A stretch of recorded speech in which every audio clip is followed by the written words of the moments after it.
Thank you for joining Politics for Parents today. This is a really interesting discussion that we have with some leaders from the YMCA today, talking a lot about the work the Y does in our communities. I think filling some really important gaps, with different programs they offer, and how kind of we can partner nonprofit groups with government policy programs, spending, incentives, budget allocations to support our communities. Because I think we all know a nonprofit that we know and love, and we think that they do great work for our communities.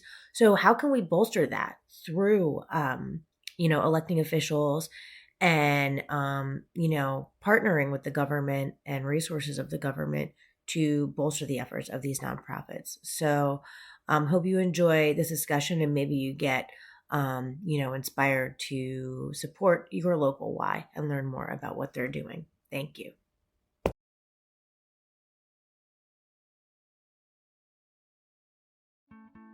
I'm Dr. Stephanie Wilson. I'm a historian, an activist, and the host of the Freedom Over Fascism podcast, where we talk to people who give us insight into the current political moment, inspiration for state and local organizing, and connections with our co-conspirators all across the country.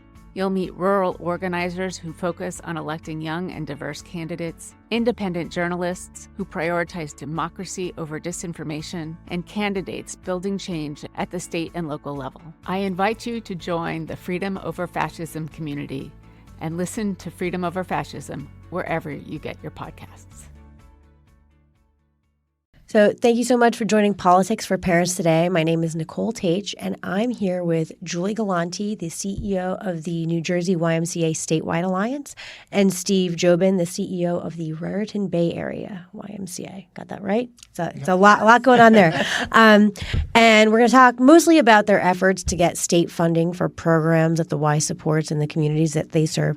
But first, Julie, I'd like you to begin. Just talk a little bit about the Statewide Alliance and how you work with the coalition of YMCAs across the state.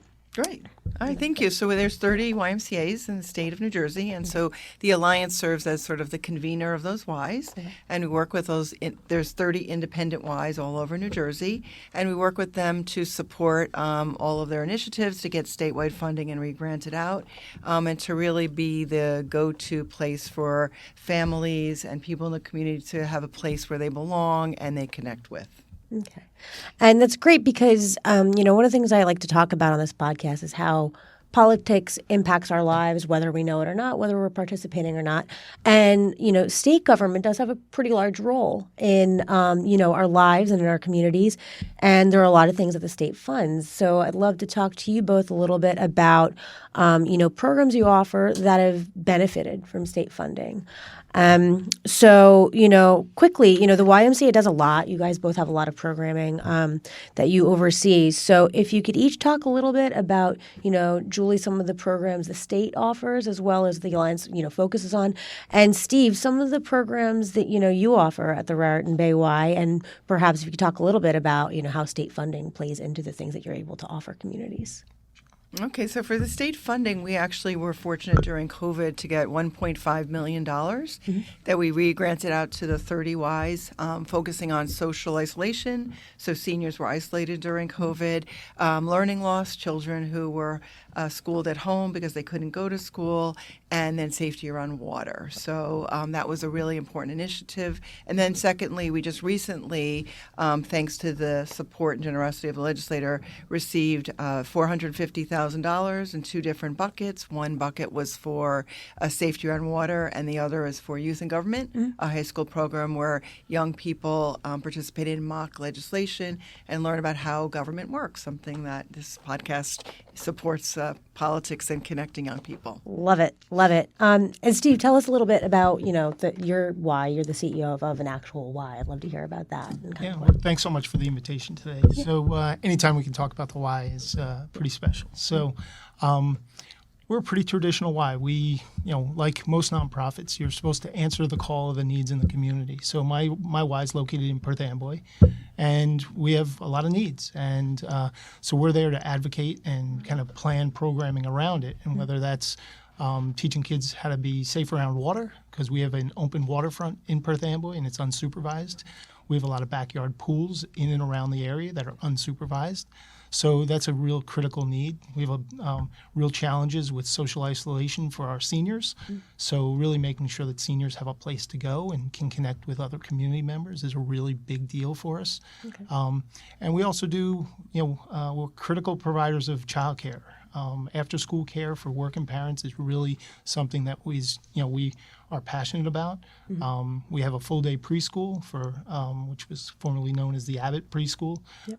So we have 75 students, and we have a partner in Y that has another 150 students in Perth Amboy for 3 and 4-year-olds to make sure that they get early education. So you start to combine some of those things with our affordable housing work, our case management for homeless prevention services. There's a whole bunch of things that we partner with so many different people, whether it's our state legislators, our county commissioners, our local officials, school board officials. They're all partners to us. And I appreciate you mentioning that, because I don't think publicly people really see that all the time. It's something I think that's overlooked, is those critical partnerships. And, if we want to talk about the budget and where's the money go, et cetera, it's good to be reminded of some of these great things. And I can personally speak to the Red Bank Y. Everyone in Red Bank loves the Y. And my daughter, they have a really great program when there's like an early dismissal. We have lots of early dismissals, and that is tough on working parents, or the random days off. So we have like schools out camp at our Y. And she loves it. She loves going there. She gets mad if I pick her up too early. She's like, no, you interrupted movie time or hot chocolate. So Evelyn's over there watching us today, but she loves that program. So thank you for the work you guys do, because it really is vital, especially for working parents. So many of the working parents in our school thrive off of that program. But I do want to get back to safety around water. It's summer. Lots of kids are swimming. And I know that you recently lobbied the state legislature to get allocation for your safety around water program in underserved communities. And, I like to think about equity through the lens of recreation, because I think sometimes we really overlook that there are huge disparities in how kids spend their time outside school of various socioeconomic backgrounds. Sure. And in summer, that is a time where that disparity can become deadly, frankly, because children from different socioeconomic backgrounds have different access to comfort levels around water. The Y's put out some really sobering statistics here around this, that Black people drown at a rate of 1.5 times higher than white people. And the disparity is greater for Black children, with drowning rates over 2.5 times higher for ages 5 to 9 and more than 3.5 times higher for ages 10 to 14. So I think this contextualizes the importance of the funding you've received. And I'd love for you to talk a little bit more about the Safety Around Water program in these underserved communities and the meaningful, impact that state funding will have. Well, it gives us a wonderful opportunity to provide subsidies to the Ys in marginalized communities. So New Jersey has 130 miles of coastline and lots of lakes. So we're going to be working with the Ys in communities that have low income, marginalized populations, to provide them support and funding so they can recruit kids and really get them to learn about safety around water. Okay. And Steve, I guess more like on the ground in your Y, can you talk about the Safety Around Water program and kind of what it does and what it provides to children who may not otherwise have access to that type of instruction? Sure. Perth Amboy is a community of color, and it's the financial barriers to get quality lessons and being taught just basic water safety skills. So we've leveraged the resources that the state's provided on a multitude of different levels. So we can provide the swim instruction with the grant dollars through the Alliance, which is critical. And we try to get about 20 lessons, so that gets children really along the way through that the first stages of learn to swim. Right. And it really makes them confident in their abilities. But then also now our county commissioners in Middlesex County, they've just provided 16 towns with $15,000 or $16,000 grants to then further the second grade water safety program and providing additional lessons. Oh, wow. And at the same time, we provide, in partnership with the school district, we provide 6 hours of water safety instruction to every second grader in the school district. That's more than 700 kids. So over the years, this is really now a generational program that we're really proud is part of the school curriculum. It's now part, it's an investment that the school district and the Y collectively make to make sure that kids understand the benefits, but also understand the dangers. Yeah, I mean, as a parent, my daughter's 7. She's a great swimmer now, but even if you have resources, it can be really tough to find quality swim instruction. The Y is one of those places I know everyone speaks so highly of their programming, and spots are limited, so you have to be on their sign-up page the day registration opens to try and get a spot. And even if you do, it's expensive for a lot of people, and not only the lessons themselves, but then making sure once your child's out, they do get in the water and they maintain that level of knowledge as well. So, I think it's really great because not only is it important from a safety perspective, but, swimming's fun. Kids love to go in the pool in the summer, and they should all be able to enjoy it. So I think it's really great what you all are doing. It's so valuable. And from there, let's pivot a little bit to just the process itself of getting this funding, like how you go about it.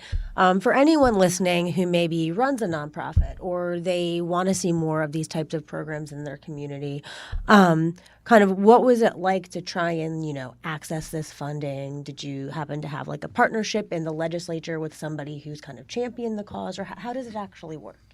So first what we did was we really thought about what is it we wanted to accomplish. We have 30 Ys. We know that there's this gap in, marginalized communities not having swimming skills or swimming safety. Mm-hmm. So we came together as an alliance with the 30 CEOs and determined that that was what we wanted to advocate on behalf of the state elected officials, so both the assembly members and the Senate.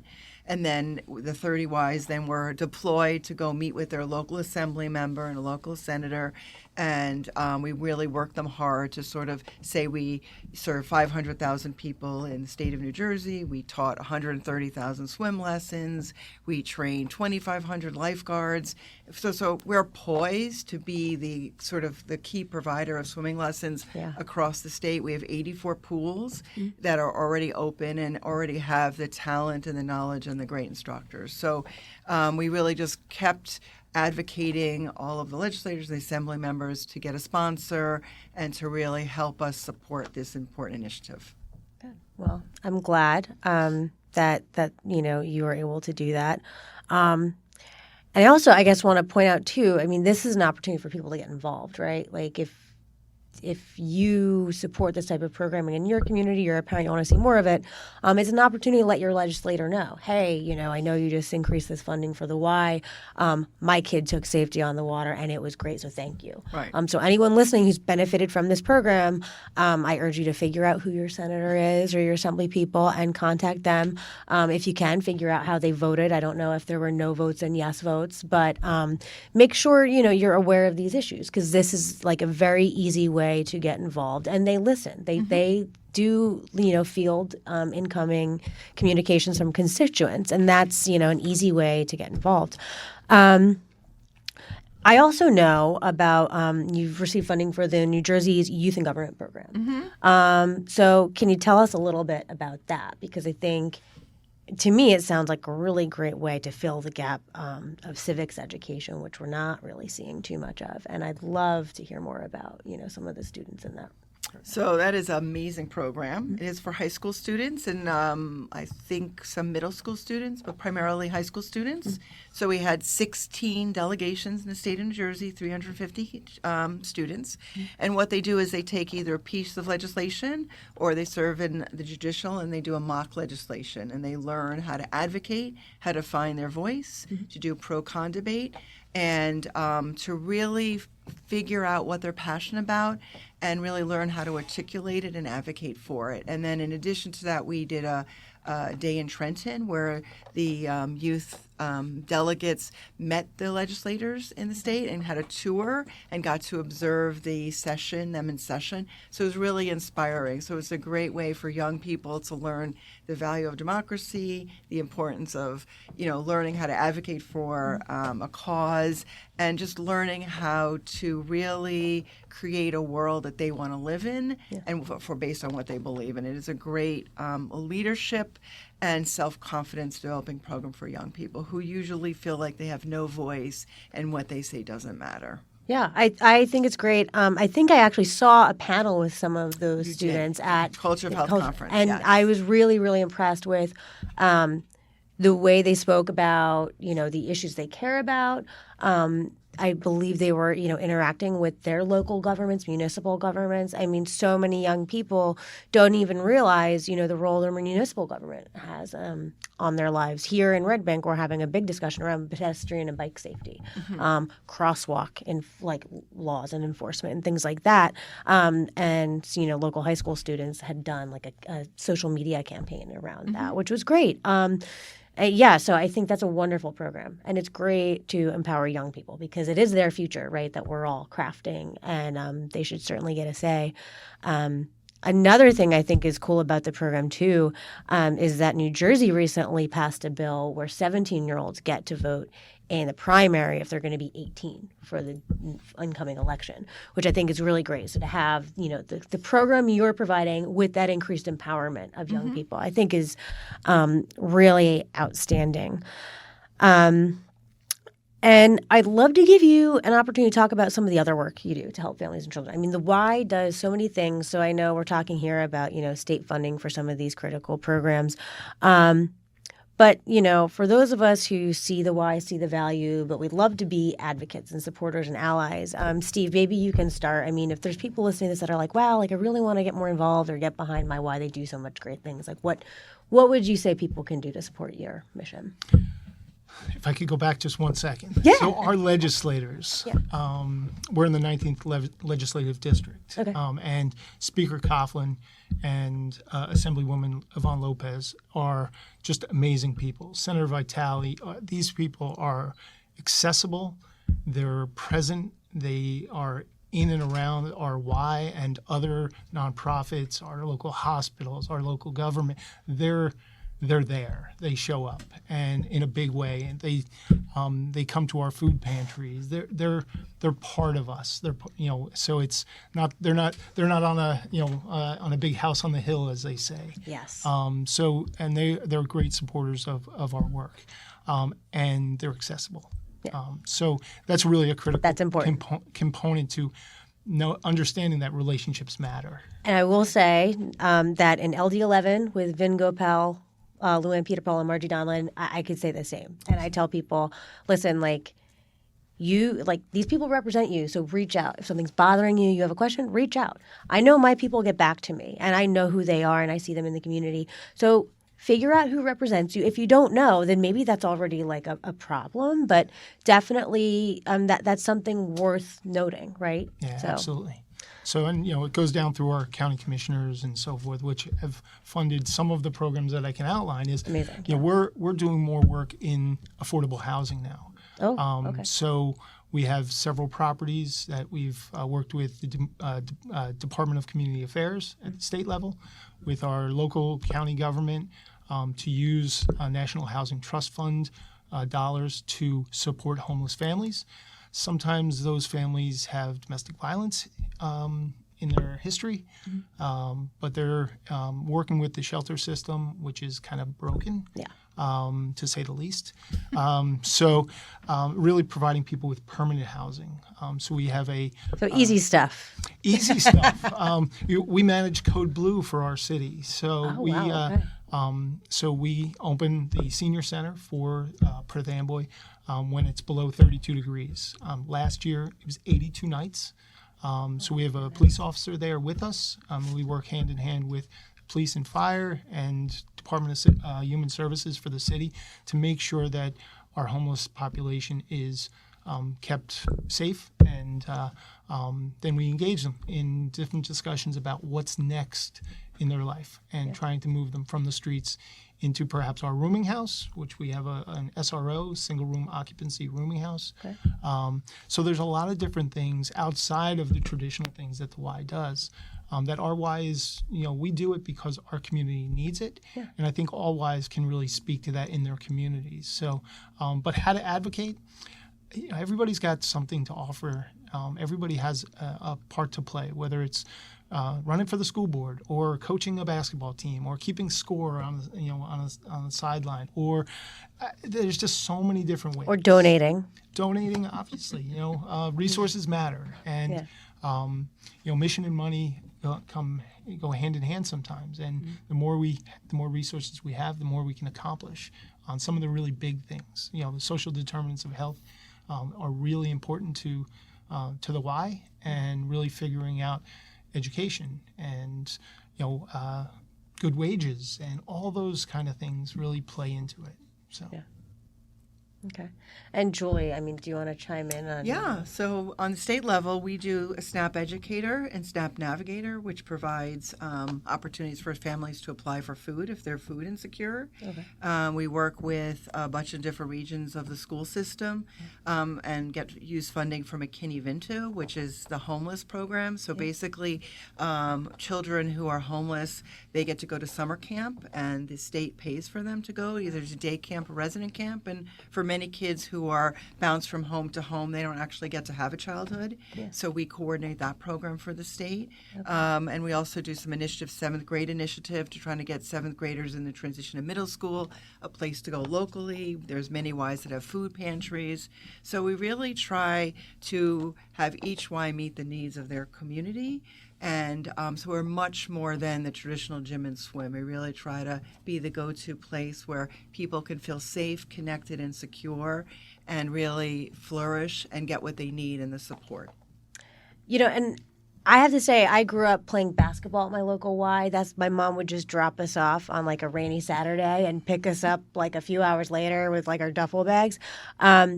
But I didn't appreciate that role the Y plays in other communities until I went to the Culture of Health conference. And I have to say, like, for anyone interested in health policy, social issues, it was a great, great event, I will say. And I cried several times. I did not expect that. I didn't know what to expect. I learned about McKinney-Vento there. I had no idea that program existed. And I have a master's in public policy, and I'm like knee-deep in this stuff. So that was a really wonderful event. And I do want to underscore for anyone listening to look up your local Y or your statewide Y and really think about some of these critical things, because the child poverty rate in our country is quite disgusting, and we can do so much more for our underserved communities, and you guys are doing the work. You really are. So I do want to encourage everyone to really think about how to support the Y. I know our local Y has a gala every fall, I think, still. So, making sure people know about those types of fundraising opportunities as well. So now, I want to get to the goal of this podcast is to kind of empower parents with information on issues, tangible next steps they can take in the political process to advocate for programs they like, and advocate that their lawmakers, play, a role in making communities the type of communities we all want to live in. So if you could give, busy parents a little bit of advice on like where to start. Are there resources? Like, do you post updates on your website about maybe some programs you have going on, or calls to action to get the community involved? I know, like with safety around water, do you guys let people know, hey, like this bill's up for a vote if you want to support the Y? Write so-and-so, or what are some things people can do? Yes to all of that, yes. Yeah. Basically a call to, I would recommend to parents, I have 3 daughters, is that you get involved in something locally. So Ys need board members, they need committee members, school board is a good way. You can volunteer for the county, but really get involved and learn about what's happening. Nonprofits like the Y provide services that government don't. And government supports nonprofits like the Y because they're not able to provide the service, but understand the critical need in each community. So, champion the Y, support the Y, tell the legislators, the electeds, how much that service means to them and why they should not only continue to support it, but increase the funding. Okay. And Steve, how about from your perspective? Should I put my parent hat on? Go for it. I mean, we're all parents, so let's talk about it. So my kids are grown, right? And thankfully they're doing great. But when they were younger, I was involved in the Kiwanis Club and the Chamber of Commerce, and I was on the school board, and so it really, all those are opportunities, right? There's it could be volunteering at the hospital. It could be I have a friend who's a driver and takes people for treatment. There's so many different things in a community, and obviously the Y is a great place for that. But there's so many opportunities for folks that if they really do want to get involved,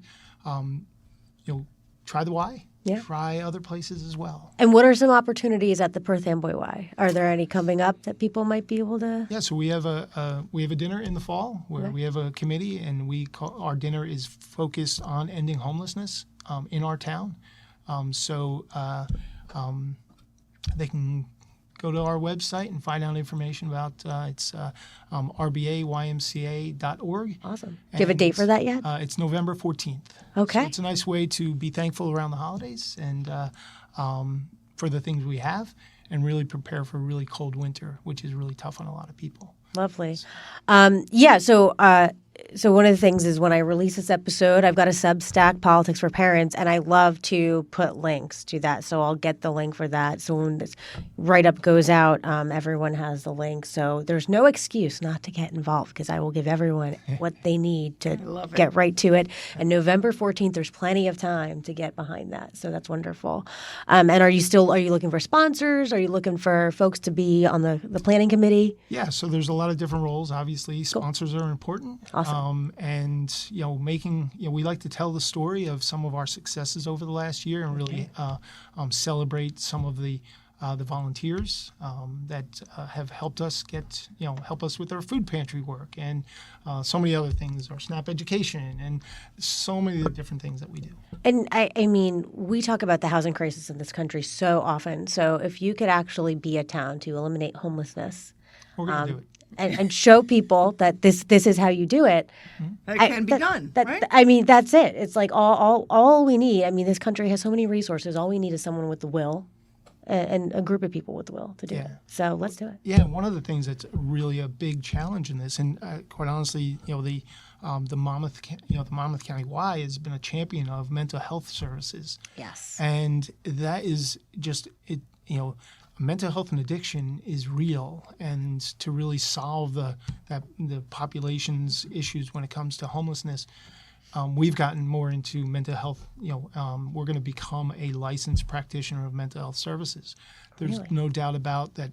There's a need in every segment of our population, and my city needs faster, aggressive access to mental health services. So it's something that we're really committed to. And I think a few other Ys are going for that too. Yeah, absolutely. I see a growing need for that. That's critical. I mean, I had my own mental health needs a few years ago, and I had anxiety issues. It was work. I had a newborn. I mean, it got really bad, and I finally realized I needed to see a therapist. And I mean, it was hard to figure out, okay, so who's covered by my health insurance, and then what's the profile? Who's going to fit? Because that matters. And then I finally found someone, and the wait lists are so long. It's such a need. And that's for someone like me that, I knew I needed it. I made a commitment to get help. And it was it was no small undertaking for someone with resources and time and health insurance. It was not easy. So I do want to highlight like how important. I can't even imagine how hard it has to be if you don't have health insurance or you're working a few jobs and like you really don't have that type of access to the healthcare infrastructure that so many of us do.